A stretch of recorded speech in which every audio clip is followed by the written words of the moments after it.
Hello everyone, this is Nitin Patil.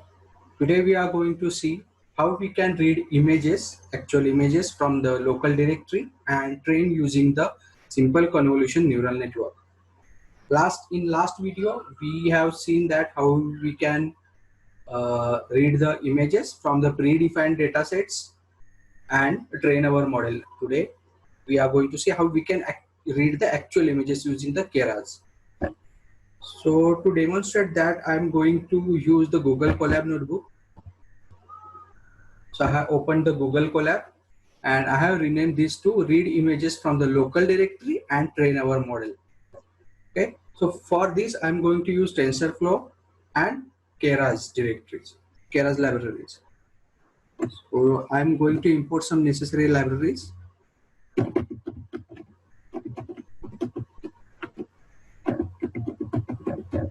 TensorFlow version I'm going to use 2.2.0 and I'm going to import TensorFlow as TF, import I will say from TensorFlow,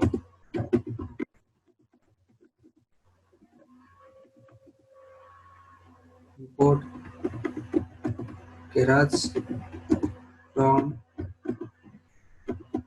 TensorFlow dot Keras dot layers, import I will say dense and flatten layer. I'm going to use convolution 2D layer and I'm going to use Maxpool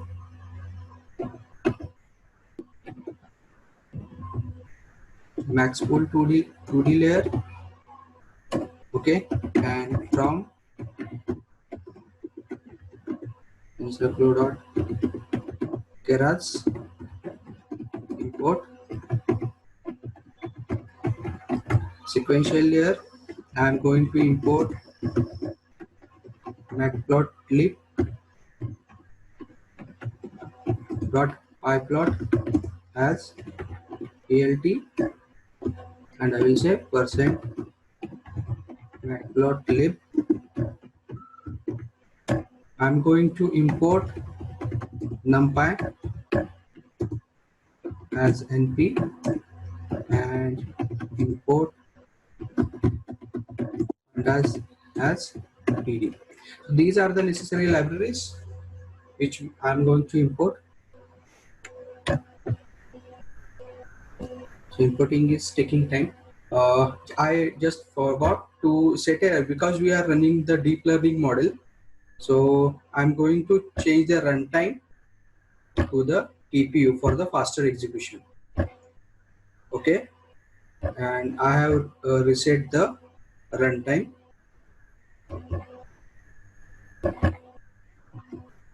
I'm getting some error. Just a minute, let me check.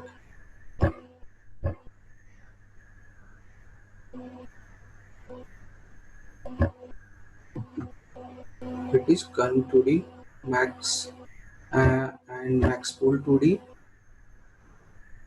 Yes, there was a spelling mistake. Okay, now I have imported the libraries. Now we will use Keras to read the images from the local directory. So I'm going to import that as well. So I'm going to import image data generator from the Keras pre-processing. Okay. So I will say from TensorFlow.Keras.preprocessing image import image data generator. Using this library, we are going to read the images. Now we have imported the necessary libraries. I'm going to define some variables because I'm going to use those variables many times. So we will use validation directory and training directory. Okay, so I will say train underscore data underscore dir. I will set that, and I will set validation underscore data underscore dir. Now you are going to use the Google Colab. So right now I have not mounted any directory over here, any drive over here. So how can I mount the drive? By mounting the drive means I want to access my Google Drive. So you should be aware about the Google Drive, right? So Google provide the Google Drive. So this is the my drive. I'm going to access this drive in the Google Colab notebook, and I have saved the images into pet images folder. I will show you just a minute. Okay, so you can see one folder named as pet images, and I have kept all the training and validation images over there. This is the train folder. I'm going to use this folder for the training our model. So I have stored some cat images, some dog images. I have stored in a separate folder over here. So this contains all the cat images. I have used around 200 images for training cat and dog. And same way, I am storing the data in validation folder. This we will use for the validation purpose. How our model is performing on actual data set. Same, I have created two folders over here, cat and dog. So that is the Google Drive I have used. You can get any cat and dog images, or you can get any other classification images. Like I have selected cat and dog. You can choose other as well. Okay, so how I can access this into the Google Colab notebook? I will say here. So you must be seeing this view. You can click on the files. You can say mount drive. So mounting drive will be there. Connect to the Google Drive. Okay, I have connecting to the Google Drive. Now drive has been mounted over here. You can see the drive. So I'm going to the drive, my drive, and there will be the pet images, this folder I have showed to you. Now there is a train. So I'm going to copy this path, training directory. I will set this, and the validation directory, I will copy this path. So my training and validation directories has been set. Now I'm going to create two more variables, that is image height and width, because I'm going to use image height and width for many times. So I will create those two images. I will show img width equal to, I will say 28, img height equal to 28. That these two variables I am going to use to read the images. I will read the 28 by 28 images. Now I will say batch size.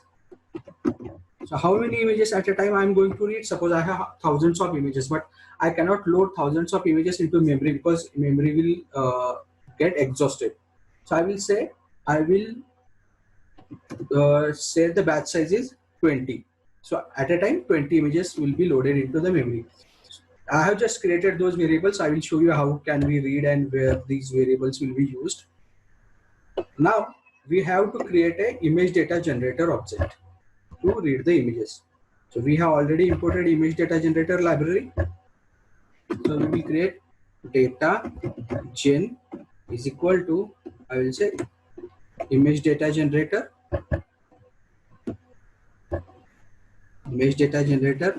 and there are multiple parameters which we can set.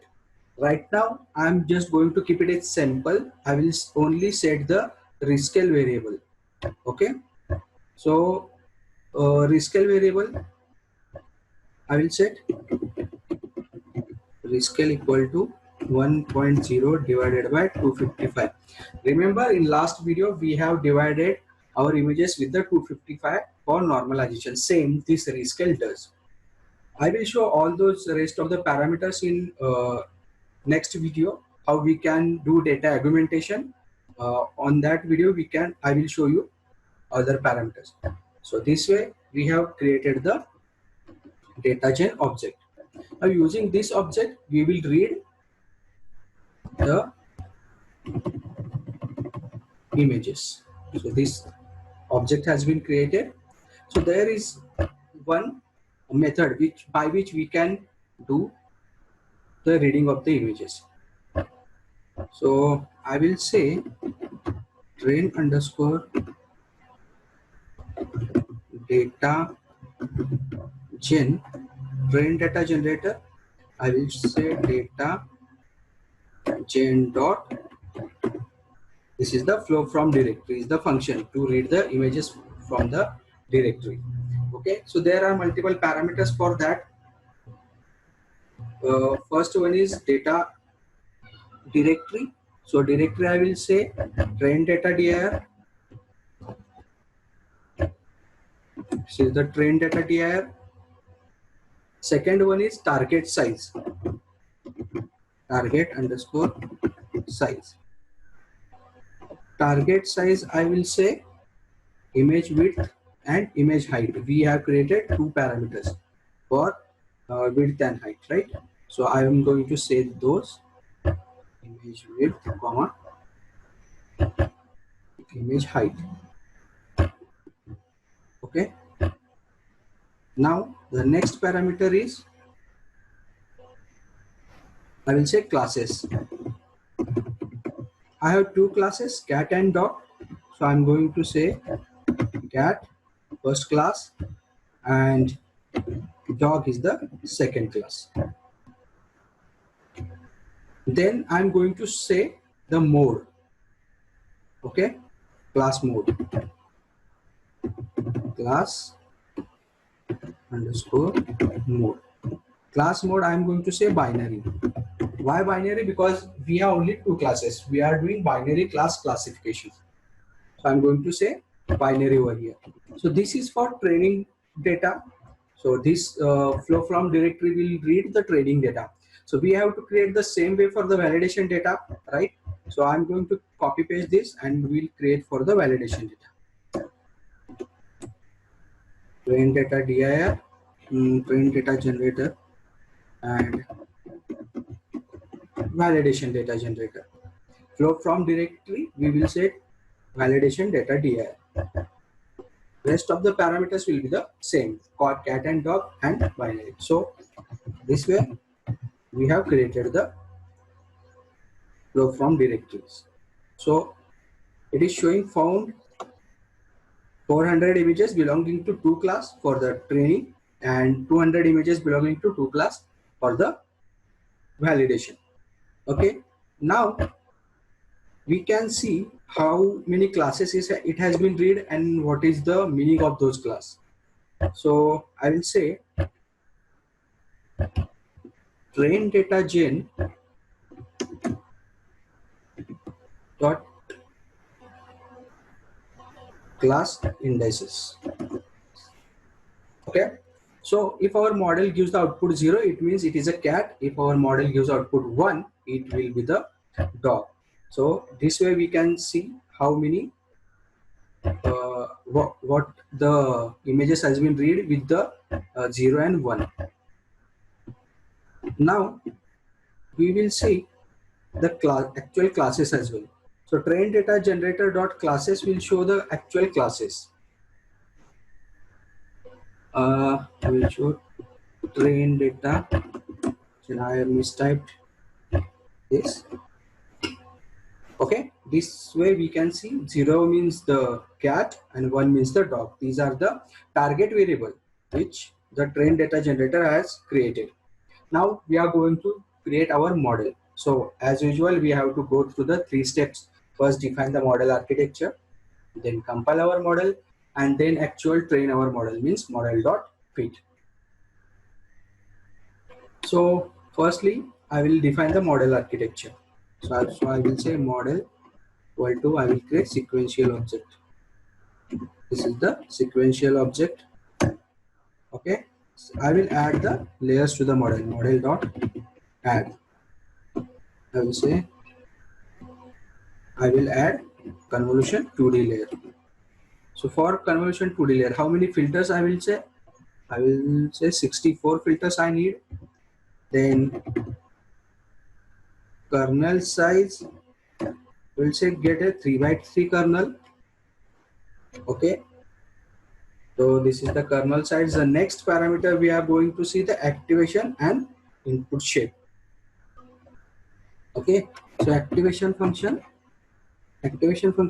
we will use a ReLU activation function, and then as this is the first layer, input underscore shape, I will say image img width comma img height, and we will add the channel. In last video also we added channel, right? So same way we need to pass the channel as well. So this way we have added the convolution layer. So I will same add the max pool 2D layer. I will say model dot add max pool 2D layer, and max pool 2D layer takes the stride. Okay, I will say 3x3 stride, add the 3x3 stride. Okay, now I have right now defined only the one convolution layer. I want you to show you how we can improve the model, how we can add the more convolution layers to improve the model. And if we add one convolution layer, another convolution layer, how the accuracy gets changes. So for this, I will just right now add only one convolution layer. Now between the convolution and fully connected layer, we need a flatten layer, right? So I'm going to add flatten layer. Flatten layer has been added. Now I will add dense layer. Model, sorry, I have missed model dot add. Here model dot add. Let's say dense layer I am going to add, and the parameters for the dense layer is the number of units, activation function which we need to pass. So I will pass those. Number of units I will say 128 units. Then activation function I will pass value. Okay, I have added convolution layer. I will add the dropout layer. Model dot add. Actually I missed to import the dropout layer, so I will add import dropout as well. Dropout, and I will run this again. Import statement. Okay, now dropout layer has been imported, so I will add model dot add dropout, and dropout takes the parameter 0.5. I will say. Now we will add the final layer. Model dot add dense layer. Final, we have two outputs, binary class classification, so I am going to say 1 unit. Okay, now the activation function for binary class classification is sigmoid. This we have seen in last videos as well. Okay, now this way model architecture has been completed. Okay, then we will compile the model. This way model architecture has been run. Before that, we will see model dot summary. Okay, our model consists of one convolution layer, max pool, flatten, dense, dropout, and this is the final dense layer.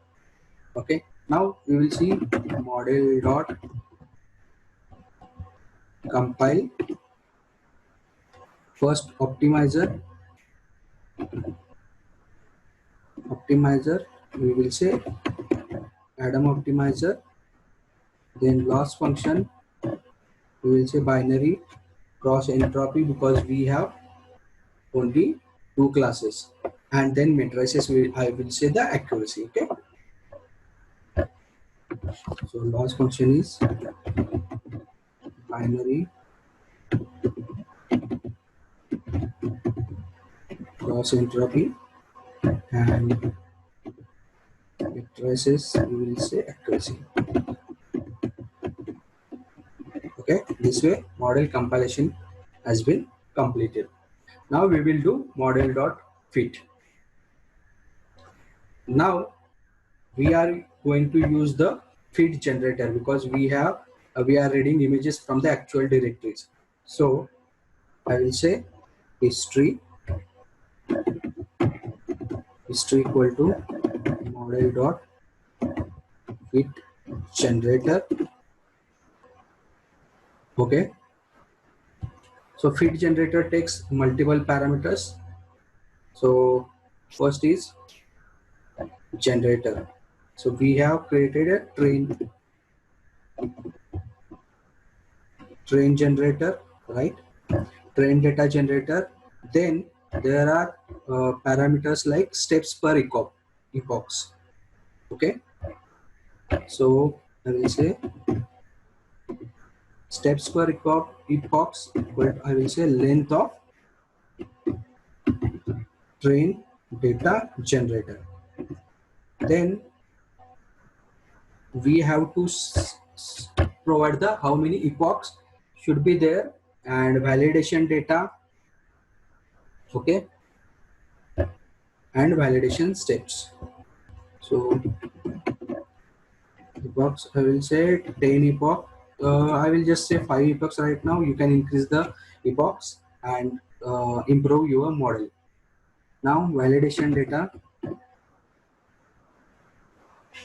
I will say validation data chain. Okay, and validation steps. I will say length of validation generator. Okay, I will show you here. I will enter. Okay, now it is showing in a better way. This way we have applied the fit generator. I will say there is one more parameter for the printing the logs, that is verbose equal to 1 is by default, so it will print the logs. Now I will say model training.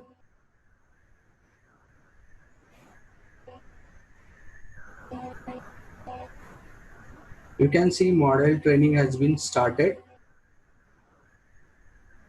I have 200 images per class, so it will take more time. We will wait for some time. It will start. Even though I have changed the runtime to the TPU, still it is taking time to start. Okay, now it has been started. With the random weights, it is the 0.56% accuracy.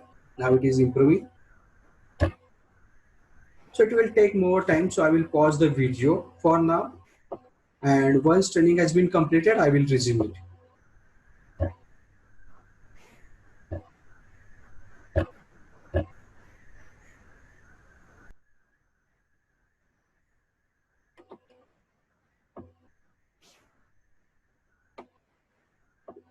Now the training has been completed and we can see our accuracy is going around 0.59, around 59%. So we will see the visually how our model was performing, how our model was learning something. So I will use the same code which we were using in last videos. I will copy paste this.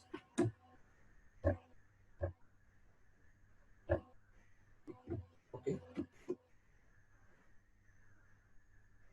So this way we can see this is the training accuracy, this is the validation accuracy. Training accuracy is going to be increased. Same way validation accuracy is also going to be increased. You can set more number of epochs, but remember we have just used only one convolution layer neural network. So that's why the accuracy is very low. I will show you how we can improve the accuracy in next video. So right now we have created our model. So how we can see the actual output of the model, how we can load the I will load one image over there, and we will provide this image to the model and how we can see the actual output of the model. So for this, we need to import some image library from the Keras. Okay, so I will say from TensorFlow dot Keras dot preprocessing import image library. Okay, so image library has been imported. I will read the image. I will say img equal to image dot load img. I will load one of the image over here. I will go to the pet images folder. I will load this first cat image. Okay, I will copy the path and paste over here. So we know this is the cat image and we are going to load in on a target size, right? So img width comma img height. Okay, for this height and width I'm going to load this image. Now we have done normalization on the image, right? So I will say img divided by 255.0. So I will do the normalization on the image. But before that, we need to convert this image to the array. So I will say img equal to np dot no, not np dot. I am going to say image dot image to array. Okay, so this is the image to array. I will going to convert to the array. But before that, I will show what the actual image is. So I will say plt dot im show img. Okay, this will show the image and this will convert image to array, and after the conversion of the array we will do the normalization. Then we will provide this data to our model. But before that, we have to expand and add the one dimension to our model. So I will show you those steps. Okay, this way expand dims. I'm going to expand the dimensions of the images, and this is the model dot predict img. Okay, this will provide us the predictions, and we will pass to the numpy array and provide the argmax. Now I will run this code. Now you can see this is the cat image. This is actual somewhat blur image, and now we have received the output as a 0, right? The class is the 0, so this is the correct prediction.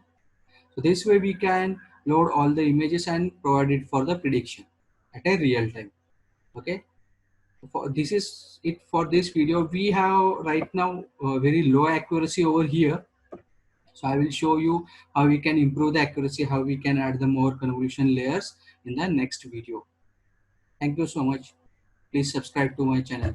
Thank you.